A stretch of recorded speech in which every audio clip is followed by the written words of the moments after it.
सभी को नमस्कार। मैं नीरज प्रस्तुत हूँ आप सभी के समक्ष भूगोल के एक नए पाठ के साथ।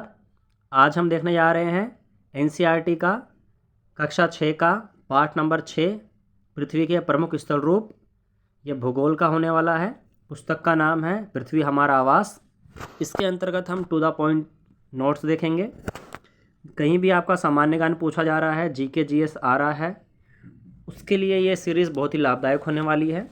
देखिए, कोई भी एग्ज़ाम हो, ठीक है, जहाँ भी सामान्य ज्ञान पूछा जा रहा है उसका आधार एनसीईआरटी रहता ही रहता है। तो यहाँ मैं टू द पॉइंट नोट्स लाया हुआ हूँ जो बड़े ही हेल्पफुल होने वाले हैं। इसलिए अगर मैं बात करूँ सीटेट की, सीटेट का पेपर सेकंड आप लोगों को पता होगा, उसमें एसएसटी आता है, 60 नंबर का आता है एसएसटी उसमें, ठीक है। उसमें आपकी हिस्ट्री भी आ रही है, ठीक, हिस्ट्री भी आ रही है, ज्योग्राफी भी आ रही है, पॉलिटिकल साइंस भी आ रही है, ठीक है, इकोनॉमिक्स भी आती है, छोटा मोटा पार्ट उसका, ठीक है। तो ज्योग्राफी यहाँ पे इम्पोर्टेंट रोल प्ले करने वाली है। तो सीटेट वालों के लिए तो ये रामबाण इलाज होने वाला है, पूरा एकदम टू द पॉइंट नोट्स उनको मिलने वाले हैं, ठीक है। तो चलिए समय को ना गवाते हुए हम चलेंगे अपनी सीरीज़ पर, ठीक है। पृथ्वी के प्रमुख स्थल रूप पार्ट 6 पृथ्वी हमारा आवास भूगोल। प्रारंभ करते हैं। यहाँ आप देख सकते हैं, चलिए। पृथ्वी पर अनगिनत प्रकार के स्थल रूप हैं। स्थलमंडल के कुछ भाग ऊंचे नीचे तथा कुछ समतल होते हैं, ठीक है। ये स्थल रूप दो प्रक्रियाओं के परिणाम स्वरूप बनते हैं। आपको यह जानकर आश्चर्य होगा कि मैदान जिस पर आप खड़े हैं उसमें धीरे धीरे गति हो रही है, लेकिन हमको पता नहीं चलता। पृथ्वी घूम रही है तो स्थल रूप भी तो घूमेंगे ना, कॉमन सी बात, ठीक। पृथ्वी के अंदर लगातार गति हो रही है, ठीक है। अब ये जो स्थल रूप निर्मित होते हैं ये किन प्रक्रियाओं के कारण निर्मित होते हैं ये हम देखने वाले हैं। दो प्रक्रियाएं होती हैं। एक होती है आंतरिक। प्रथम यह आंतरिक प्रक्रिया के कारण बहुत से स्थानों पर पृथ्वी की सतह कहीं ऊपर उठ जाती है तो कहीं धंस जाती है, ठीक है। ये तो पहला हुआ, ठीक है, प्रथम यह आंतरिक। अच्छा, यहाँ पे एक छोटा सा फैक्ट दिया हुआ है, इसको देख लेते हैं हम, ठीक है। पहाड़ी के बारे में दिया हुआ है यहाँ पे। वह स्थलीय भाग है जो कि आसपास की भूमि से ऊंची उठी होती है। 600 मीटर से अधिक ऊंचाई एवं खड़ी ढाल वाली पहाड़ी को पर्वत कहा जाता है, ठीक है। छोटा सा फैक्ट है, याद रखना है। 600 मीटर से अधिक ऊंचाई एवं खड़ी ढाल वाली पहाड़ी को पर्वत कहेंगे आप। 600 मीटर से ज़्यादा होगी और 600 मीटर से कम होगी तो क्या बोलोगे आप? क्या बोलोगे? पहाड़ी बोलोगे। क्लियर है? चलिए, छोटा सा फैक्ट का याद रखिएगा, एग्जामिनर कहीं से भी क्वेश्चन बना सकता है। चलिए, यहाँ हमने प्रथम देख लिया, आंतरिक प्रक्रिया देख ली इस स्थल रूप के निर्मित होने की। अब दूसरी प्रक्रिया देख लेते हैं। जी हाँ, दूसरी या बाह्य प्रक्रिया, ठीक है। पहली थी प्रथम या आंतरिक प्रक्रिया, दूसरी है बाह्य प्रक्रिया। स्थल के लगातार बनने एवं टूटने की प्रक्रिया है।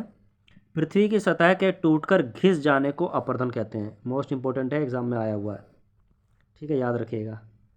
पृथ्वी की सतह जब टूटकर घिस जाएगी और फिर टूट जाएगी, ठीक है ना, तो वो क्या कहलाएगी? अपरदन। टूटकर घिस जाना क्या कहलाएगा? अपरदन, ठीक। अपरदन की क्रिया के द्वारा सतह नीची हो जाती है, ठीक है, धंस जाती है। तथा निक्षेपण दूसरा वर्ड है, ये भी इंपॉर्टेंट है। निक्षेपण की प्रक्रिया के द्वारा इनका फिर से निर्माण होता है, यानी इकट्ठा हो जाते हैं ये, ठीक है, फिर से निर्मित हो जाएगा। टूटना यानी अपरदन, फिर से निर्मित होना यानी निक्षेपण। दोनों प्रक्रियाएं इंपॉर्टेंट है, याद रखिएगा कि इसको क्या कहते हैं, कंफ्यूज मत होइएगा, ठीक है। चलिए आगे चलेंगे। दो प्रक्रियाएं बहते हुए जल, वायु तथा बर्फ के द्वारा होती हैं। हम विभिन्न स्थल रूपों को उनकी ऊंचाई एवं ढाल के आधार पर पर्वतों, पठारों एवं मैदानों में वर्गीकृत कर सकते हैं।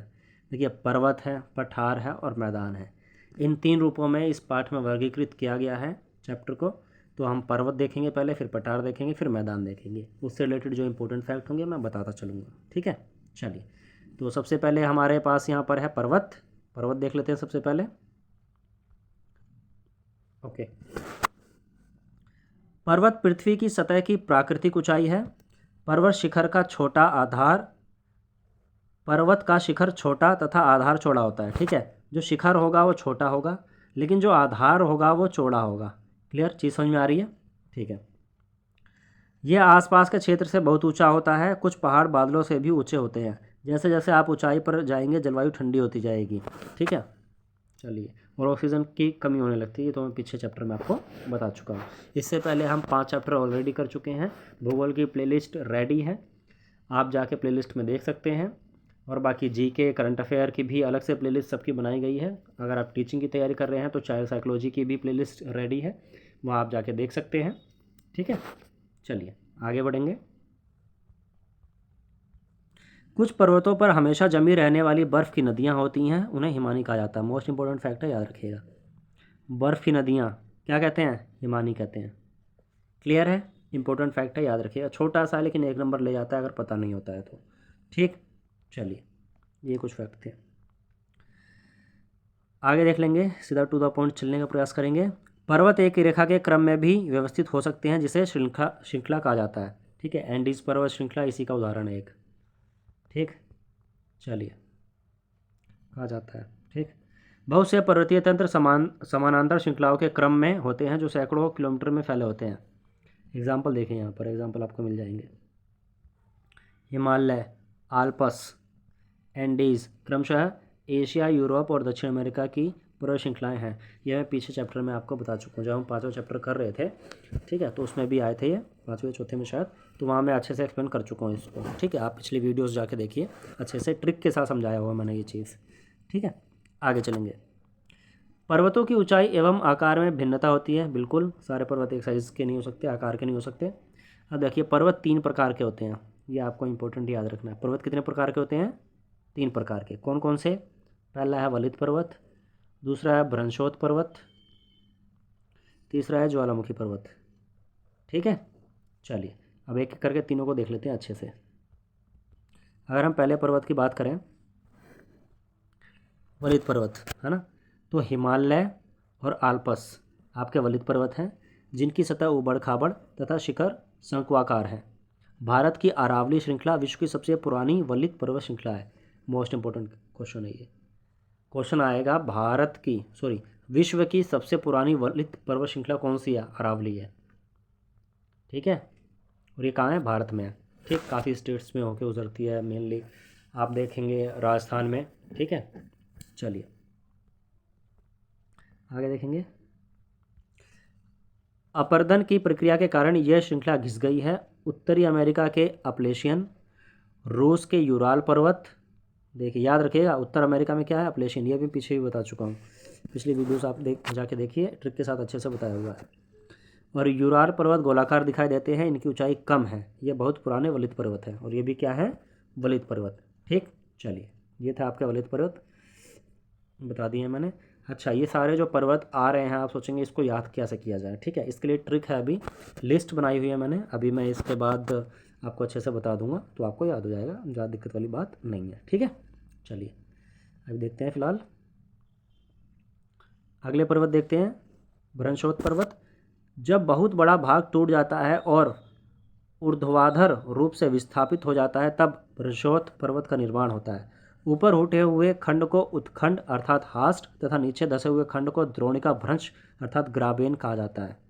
ठीक, ये याद रखिएगा। देखिए 2-3 चीज़ें इंपॉर्टेंट आई है इसमें। क्या आया है? पहला तो ऊपर उठे हुए खंड को क्या बोलेंगे? उत्खंड। देखिए ऊपर ऊ से चालू होता है, ठीक है, तो उत्खंड क्या होगा? ऊपर। ठीक है, ऊपर याद रखिएगा।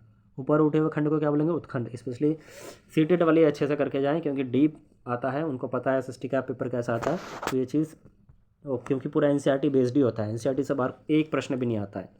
ठीक है, एक आधी फैक्ट होगा जो एनसीईआरटी से बाहर आएगा, बाकी सारा एनसीईआरटी आधारित होता है। इसलिए वो जो सीटेट की तैयारी कर रहे हैं, स्पेशली पेपर सेकंड की, ठीक है, एसएसटी उनके पास, तो वो अच्छे से इस चीज़ को करके जाएँ।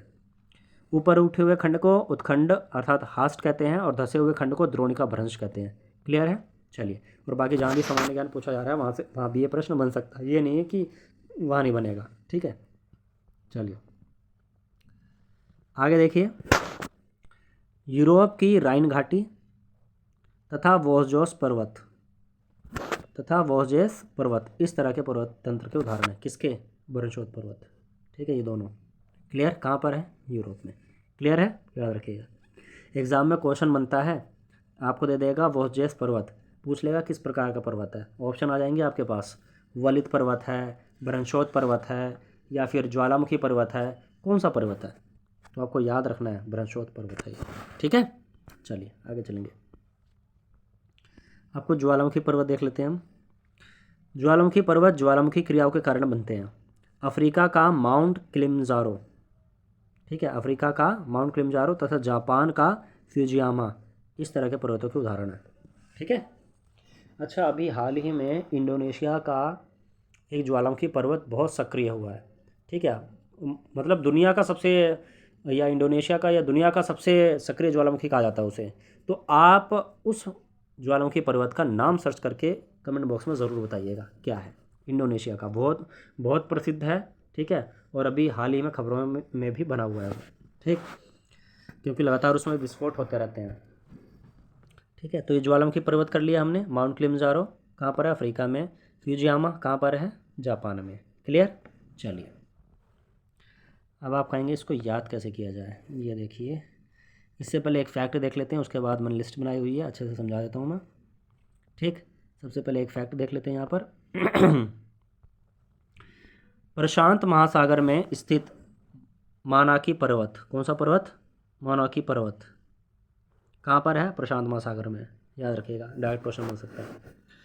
मानाकी पर्वत को इंग्लिश अगर बोलते, हवाई द्वीप भी बोलते हैं इसको, हवाई आइलैंड। ठीक है, ये सागर की सतह के नीचे स्थित है। सोच सकते हैं आप, सागर की जो सतह है ना उसके नीचे है, और इसकी ऊंचाई 10,205 मीटर एवरेस्ट शिखर से भी अधिक है। ठीक है, तो इसकी हाइट तो इतनी इंपॉर्टेंट नहीं है मेरे हिसाब से, लेकिन ये जो मानाकी पर्वत है ये प्रशांत महासागर में ये इंपॉर्टेंट है, और इसको हवाई द्वीप भी कहते हैं। क्लियर है? छोटा सा फैक्ट है लेकिन बहुत इंपॉर्टेंट है, 1 नंबर लेके चला जाता है अगर पता नहीं होता है तो। ठीक है, चलिए, देखिए मैंने यहाँ पे आपकी कैटेगरी बनाई हुई है। ठीक है, ये वलित पर्वत हैं सारे। वलित पर्वत को इंग्लिश में बोलते हैं फोल्ड माउंटेन्स। कई बार क्या होता है, वलित ना लिख करके फोल्ड लिख देता है, इंग्लिश का वर्जन हिंदी में लिख देगा फोल्ड माउंटेन बताओ। ठीक है, या फोल्ड पर्वत बताओ, तो पता होना चाहिए। अब इसमें देखिए, सबसे पुरानी आपको याद करनी है। सबसे पुरानी कौन सी है? अरावली है। ठीक, हिमालय भी है आपका वलित पर्वत है। हिमालय और अरावली का संबंध तो देखिए भारत से ही है, ये तो आपको याद ही हो जाएंगे। ठीक, आगे आइए। आल्पस देखिए, ये यूरोप में है। ठीक है, और क्या है? वलित पर्वत है। आल्पस क्या है? वलित पर्वत है, और कहाँ पर है? यूरोप में है। दोनों चीज़ें याद करनी है आपको, कौन सा पर्वत है और कहाँ पर स्थित है। ठीक, अगला आइए अपलेशियन। अपलेशियन उत्तर अमेरिका में है। ठीक है, कौन सा है? वलित पर्वत है। अगला आइए यूराल। यूराल कहाँ पर है? रूस में है। कौन सा पर्वत है? उत्तरी पर्वत। अगला आइए रॉकी। रॉकी पीछे पढ़ के भी आ रहे हैं हम। कौन सा पर्वत है? वलित पर्वत है। कहाँ पर है? उत्तर अमेरिका में। ठीक, अब बात आती है इसको याद करने की। इसका तो पहले आप स्क्रीनशॉट ले सकते हैं आसानी से, ताकि आप इसको आगे भी याद कर सकें। बाकी वीडियो तो अवेलेबल है ही आपके पास, आप देख सकते हैं अच्छे से आकर के यहाँ। अब ट्रिक बता रहा हूँ इसको याद कैसे करना है। सबसे पहले हम देख लेते हैं उत्तर अमेरिका के पर्वत। ये दोनों देखिए उत्तर अमेरिका के हैं। ठीक है, उत्तर अमेरिका, उत्तर से देखिए, सबसे पहले आपको करना है रॉकी। रॉकी को याद करना है। ठीक है। ठीक, रॉकी अप। अब रॉकी से रॉकी हो जाएगा यहाँ पे। अप से उत्तर अमेरिका याद रखिएगा, और थोड़ा अपलेशियन। अपलेशियन भी आपसे चालू हो रहा है ना, अप। देख रहे हैं ना आप यहाँ पे, अप। ठीक, रॉकी अप। अब अप उठाएंगे आप। ठीक है, अप यानी ऊपर को उठाना किसी व्यक्ति को या किसी चीज़ को। ठीक, तो अप से आप उत्तर याद रखिए, नॉर्थ। क्या याद रखिए? नॉर्थ। ठीक है, नॉर्थ दिशा में है ना, ऊपर की दिशा में है ना, अप दिशा में है, तो नॉर्थ अमेरिका, रॉकी अप याद हो जाएगा। मेरे हिसाब से इतना दिक्कत नहीं होगी। बात रही यूराल की। ठीक है, ये यूरोप के बगल में ही है, रशिया। ठीक, तो वहाँ से आप ट्रिक लगा लीजिएगा, यूराल यानी रूस। ठीक है, चलिए ये हो गया, और बाकी इन दोनों को तो याद करने की ज़रूरत नहीं है, ये इंडिया में ही है, ट्रिक लगवा दी मैंने आपकी। आल्पस रह गया आप। ठीक, आल्पस यूरोप। यूरोप के लोग आलसी होते हैं, ऐसा करके ट्रिक लगा सकते हैं। यूरोप के लोग आलसी होते हैं, आल्पस वैसे होते नहीं हैं। ये देखिए ट्रिक का हिस्सा है, किसी किसी व्यक्तिगत भाव को अहित पहुँचाना नहीं है इसका संदर्भ। ठीक है, चलिए, आशा है समझ में आ गया होगा, आगे देखेंगे। अब देखिए यहाँ पे मैं भ्रंशोत पर्वत भी लाया हूँ अलग से, जो हम पीछे पढ़ के आए हैं। ठीक, भ्रंशोत पर्वत में हमने 2 चीज़ें पढ़ी हैं, दोनों ही यूरोप में। पहला है राइन घाटी, दूसरा है वोल्जेस पर्वत। ये एग्ज़ाम में आया हुआ है, इसलिए मैं इस पर इतना फोकस कर रहा हूँ। ठीक है, ये आएगा और 1 नंबर लेके चला जाएगा, और आप देखते रह आएंगे।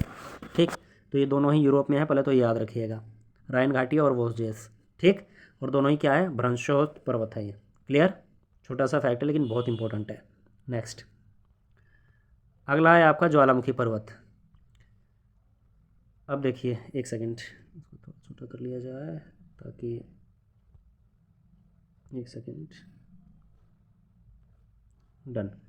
अब देखिए, ये है ज्वालामुखी पर्वत आपके। पहला है माउंट किलिमंजारो जो कि अफ्रीका में है, दूसरा है फ्यूजियामा जो कि जापान में है। ठीक, फ्यूज, ठीक है, ये तो जापान नाम ही लग रहा है जैसे जापान का है ना, तो नाम से ही डायरेक्ट याद हो जाएगा, मेरे को नहीं लग रहा है इसमें क्लिक लगाने की ज़रूरत है। ठीक है, फ्यूज जापान ऐसे करके याद कर सकते हैं। किलिमंजारो, किलिमंजारो, ठीक है, अफ्रीका, किलिमंजारो भाषा होती है ना, इस टाइप से टिक लगा लेना, किलिमंजारो, मंजारो, ठीक, अफ्रीका। क्लियर है? चलिए, ये थे आपके पर्वत जो अच्छे से मैंने एक्सप्लेन कर दिए हैं, आशा समझ में आ गया होगा। आगे चलेंगे। ये पर्वत का जो है ख़त्म हो गया है, अब हम आ गए हैं अपने पठार पर। ठीक है, पठार देख लेते हैं अब हम। पठार उठी हुई एवं सपाट भूमि होती है, उठी होती है और सपाट होती है। क्लियर है? ये आसपास के क्षेत्रों से अधिक उठा हुआ होता है तथा इसका ऊपरी भाग मेज के समान सपाट होता है। किसी पठार के एक या एक से अधिक किनारे होते हैं जिनके ढाल खड़े होते हैं। ठीक, पठारों की ऊंचाई प्राय कुछ 100 मीटर से लेकर कई हज़ार मीटर तक हो सकती है, मतलब कोई ये फिक्स नहीं है कितने मीटर तक होगा। क्लियर है? ये तो देखिए जनरल बात थोड़ा सा पता होना चाहिए, इसलिए मैंने बताया। अब आइए फैक्चुअल डाटा पर, जो कि हमें करना है अच्छे से। ठीक, ये चीज़ 1 सेकेंड, ओके। अब ये चीज़ देखिए, ये चीज़ हमें करनी है अच्छे से। पर्वतों की तरह पठार भी नए या पुराने हो सकते हैं। भारत में दक्कन पठार, ये देखिए, ये याद करने वाली चीज़ है। भारत में दक्कन पठार पुराने पठारों में से एक है। ठीक, बहुत फेमस है दक्कन पठार, याद रखिएगा। दक्कन पठार कहाँ है, आप कमेंट बॉक्स में बताइएगा इंडिया में कहाँ है। ठीक, केन्या, तंजानिया तथा युगांडा का पूर्वी अफ्रीकी पठार एवं ऑस्ट्रेलिया का पश्चिमी पठार इस प्रकार के उदाहरण है। इंपॉर्टेंट नहीं है, छोड़ दीजिए, जो इंपॉर्टेंट नहीं रहेगा मैं खुद ही बता दूँगा। ठीक, अब यहाँ ये मोस्ट इंपॉर्टेंट है, तिब्बत का पठार, यह विश्व का सबसे ऊंचा पठार है। ठीक, मोस्ट इंपॉर्टेंट है ये तिब्बत का पठार, याद रखिएगा। यह विश्व का सबसे ऊंचा पठार है जिसकी ऊंचाई माध्य समुद्र तल से 4000 से 6000 मीटर तक है। ठीक, पठार बहुत उपयोगी होते हैं क्योंकि उनमें खनिजों की प्रचुरता होती है। देखिए, पठार का जो इम्पोर्टेंस है वो इसलिए बना हुआ है क्योंकि वहाँ खनिज बहुत अधिक मात्रा में पाए जाते हैं। ठीक है। यही कारण है कि विश्व के बहुत से खनन क्षेत्र पठारी भागों में स्थित हैं। अफ्रीका का पठार, अब यहाँ पे इंपॉर्टेंट डाटा आ रहा है। अफ्रीका का पठार सोना एवं हीरो के खनन के लिए प्रसिद्ध है। वहीं भारत में छोटा नागपुर का पठार में लोहा, कोयला तथा मैगजीन के बहुत बड़े भंडार पाए जाते हैं। क्लियर? अगर आ जाए सोना एवं हीरो के खनन के लिए कौन सा पठार प्रसिद्ध है, कहाँ का, तो अफ्रीका का पठार। लोहा, कोयला और मैग्नीज के लिए भारत में छोटा नागपुर का पठार। क्लियर है? पूरा पॉइंट चीज़ें हैं। चलिए, थोड़ा सा फैक्ट और है वो भी देख लेते हैं। ये देखिए, यहाँ पर पठारी क्षेत्रों में बहुत से जलप्रपात हो सकते हैं। ठीक है, वाटरफॉल्स है ना, जलप्रपात हो सकते हैं क्योंकि यहाँ नदियाँ ऊंचाई से गिरती है। भारत में छोटा नागपुर पठार पर, याद रखिएगा, ये इंपॉर्टेंट फैक्ट है, बहुत इंपॉर्टेंट फैक्ट है, जनरल के लिए भी और सीटेट वालों के लिए भी बहुत इंपॉर्टेंट फैक्ट है। देखिए, जी के कहीं से भी आ सकता है। ठीक, कोई मेंशन नहीं है कि वो पर्टिकुलर एक ही बुक से आएगा।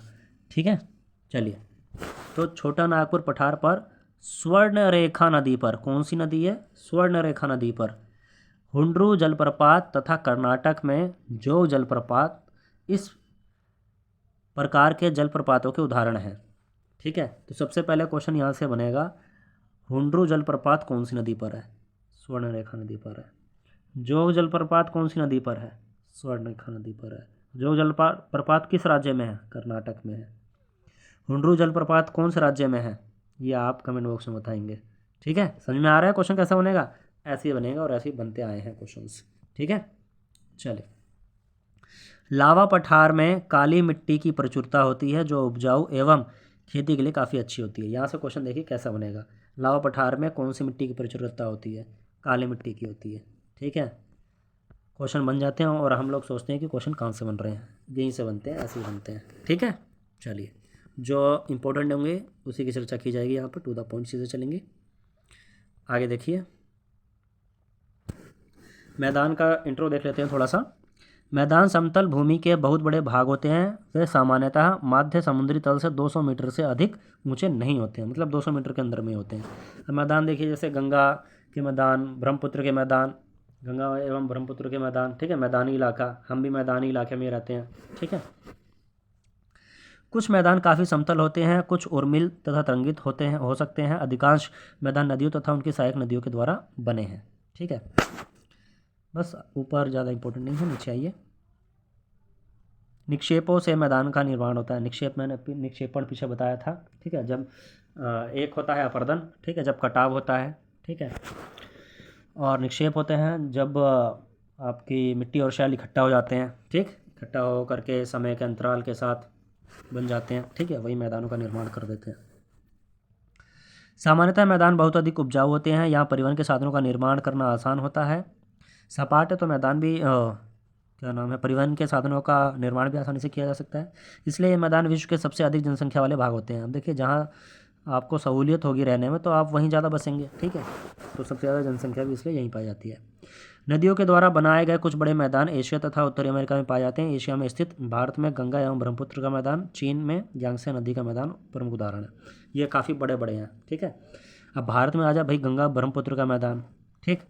और क्वेश्चन देखो यहाँ से बनेगा, भारत का नहीं पूछेगा, ये भारत का सब कर लेंगे ना, क्वेश्चन बनेगा यहाँ का। क्वेश्चन दे देगा यांगत्से नदी का मैदान, ठीक है, किस देश में है? चीन में। या तो पूछ लेगा यांगत्से नदी किस देश में है? चीन में। याद रखना, मोस्ट इंपॉर्टेंट है, आया हुआ है क्वेश्चन यहाँ से, ठीक है। चलिए आगे देख लेते हैं थोड़ा सा। मैदान मनुष्यों के रहने के लिए सबसे उपयोगी क्षेत्र होता है। यहाँ की जनसंख्या बहुत अधिक होती है, पीछे चर्चा कर चुके हैं हम लोग, क्योंकि मकानों के बनाने तथा खेती के लिए यहाँ समतल भूमि की प्रचुरता होती है। उपजाऊ मिट्टी के कारण यह भाग खेती के लिए काफ़ी उपयुक्त होता है। भारत में गंगा का मैदान देश में सबसे अधिक जनसंख्या वाला क्षेत्र है। क्वेश्चन आ जाए, कौन सा मैदान देश में सबसे अधिक जनसंख्या वाला क्षेत्र है? तो भारत में गंगा का मैदान, ठीक है जी। चलिए आगे चलेंगे टू द पॉइंट चीज़ों को देखते हुए। चलिए हम आ गए हैं क्वेश्चंस पर अपने, यहाँ पर कुछ ऑप्शन वाले हैं और कुछ खाली स्थान, ठीक है। सबसे पहले हम देख लेते हैं बहुविकल्पिक प्रश्न, जो कि एग्ज़ाम के पॉइंट ऑफ व्यू से बहुत इंपॉर्टेंट है। कई बार क्या होता है, एग्जामिनर यहीं से डायरेक्ट क्वेश्चन उठा देता है और हम सोचते हैं क्वेश्चन कहाँ से आते हैं, ठीक। पहला क्वेश्चन देखते हैं, पर्वत पठारों से भिन्न होते हैं किस में? पर्वत पठारों से भिन्न होते हैं किस चीज़ में भाई? ऊंचाई में, ढाल में, या अभिमुखता में? किस में भिन्न होते हैं? जी हाँ, ऊंचाई में भिन्न होते हैं, ठीक। कमेंट बॉक्स में बताइएगा, पर्वत ऊंचे होते हैं ज़्यादा या पठार? नेक्स्ट, हिमानी कहाँ पाई जाती है? हिमानी पीछे मैं बता के आ रहा हूँ, देखो यहाँ क्वेश्चन भी बना हुआ है। पर्वतों में, मैदानों में, पठारों में? जी हाँ, बिल्कुल पर्वतों में, ठीक है। और हिमानी होती क्या है? पीछे बता के आ रहा हूँ, बर्फ़ की नदी। क्या होती है? बर्फ़ की नदी, हिमानी। क्लियर है? चलिए आगे चलिए। दक्कन पठार कहाँ स्थित है? दक्कन पठार कहाँ है भाई? जी हाँ, बता के आ रहा हूँ अभी, इम्पोर्टेंट में, इंडिया में स्थित है, ठीक है। अच्छा, ऑस्ट्रेलिया आया, ऑस्ट्रेलिया से एक फैक्ट याद आ रहा है मुझे। यहाँ पर गर्मियों में क्रिसमस मनाया जाता है, ठीक है। पीछे हम पढ़ के आए ना, सबसे छोटा महाद्वीप भी है ये, ठीक है। चलिए यहाँ देखिए, यांगत्से नदी की अभी बात हो रही थी, देखिए क्वेश्चन भी बन गया है। क्वेश्चन बना है आपका, यांगत्से नदी कहाँ बहती है? ये मैं पीछे बता के आ रहा हूँ, कहाँ बहती है? दक्षिण अमेरिका, ऑस्ट्रेलिया या चीन? कहाँ बहती है? जी हाँ, चीन में बहती है, ठीक है। और ये काफ़ी बड़े मैदानों में से एक माना जाता है, ठीक। चलिए आगे चलेंगे। यूरोप की एक महत्वपूर्ण पर्वत श्रृंखला कौन सी है? अब आपको पता होगा तब आप लगा सकते हैं। कौन सी है? एंडीज़ है, आल्पस है, रॉकीज़ है? कहाँ की है? जी हाँ, आल्पस है। मैंने बोला था ना, यूरोप के लोग आलसी होते हैं, तो वहाँ से ट्रिक, ठीक। और एंडीज़ कहाँ पर है? कमेंट बॉक्स में बताएंगे। और रॉकीज़ कहाँ पर है? मैंने अभी कहा ना, रॉकी अपलेशियन है ना। और रॉकी कहाँ पर है? आप यानी उत्तर अमेरिका में, ठीक है, नॉर्थ अमेरिका में। ट्रिक लगा के करेंगे तो बेटर होगा, ठीक है, और जल्दी से याद रख पाएंगे आप, और नॉलेज को रिटेन भी कर पाएंगे। मेन बात होती है नॉलेज को रिटेन करना, ठीक है। चलिए आगे देखते हैं। अगला क्वेश्चन हमारा, 1 सेकेंड। अब यहाँ पर आपके कुछ खाली स्थान है, ठीक है, ये इसलिए ले गए हैं क्योंकि यहाँ से डायरेक्ट क्वेश्चन उठ जाते हैं, ठीक है। वो ऑप्शन वाले फॉर्म में बना सकता है एग्जामिनर, या कथन वाले फॉर्म में भी यहाँ से बना सकता है। तो एक्सरसाइज को हमें, स्पेशली भूगोल की एक्सरसाइज को तो छोड़ना नहीं है, ठीक है, इसलिए यहाँ पे कराई जा रही है। समतल भूमि वाले विस्तृत क्षेत्र को क्या कहते हैं? मैदान कहते हैं, ठीक है। समतल भूमि वाले विस्तृत क्षेत्र को क्या बोलेंगे? मैदान बोलेंगे, ठीक है। सिंपल सा है, पीछे करा के आ रहे हैं। और यहाँ पे सबसे ज़्यादा जनसंख्या निवास करती है। आगे देखेंगे, हिमालय एवं आल्पस डैश पर्वतों के उदाहरण है। हिमालय मैं पीछे बता के आया हूँ अभी, कौन से प्रकार के पर्वत हैं? ये वलित पर्वत हैं। और वलित को इंग्लिश में क्या बोलते हैं? फोल्ड माउंटेन्स, FOLD माउंटेन्स, ठीक है। चलिए आगे देखेंगे, 1 सेकेंड। चलिए, डैश क्षेत्रों में खनिजों की प्रचुरता होती है। मैंने ये बताया खनिज कहाँ पे ज़्यादा मिलते हैं? पठारी भागों में, ठीक है, पठारी भागों में। और भारत में कौन सा पठार है? छोटा नागपुर का पठार है, बिल्कुल सही, ठीक है। और कोई पठार भी है क्या? कमेंट बॉक्स में बताइएगा। चलिए आगे चलेंगे। डैश पर्वतों का एक क्रम है, जब बहुत सारे जो पर्वत हैं, पर्वतों की एक क्रम से लगे रहते हैं पर्वत, तो उसको क्या कहते हैं? जी हाँ, श्रृंखला कहते हैं। क्या कहते हैं? श्रृंखला। तो पर्वतों का एक क्रम कौन सा है? श्रृंखला। क्लियर? चलिए नेक्स्ट, अगला है आपका, डैश क्षेत्र कृषि के लिए सबसे अधिक उत्पादक क्षेत्र होते हैं। कृषि के लिए सबसे इम्पोर्टेंट कौन सा क्षेत्र होगा? पर्वत, पठार या मैदान?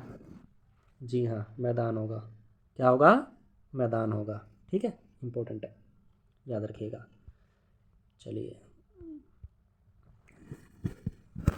ठीक है, ये आपका हो गया है। आशा है आपको वीडियो पसंद आई होगी। अगर आप चैनल पर नए हैं तो चैनल को सब्सक्राइब कर सकते हैं। वीडियो अच्छी लगी हो तो साथियों के साथ शेयर और लाइक करना बिल्कुल ना भूलें। धन्यवाद।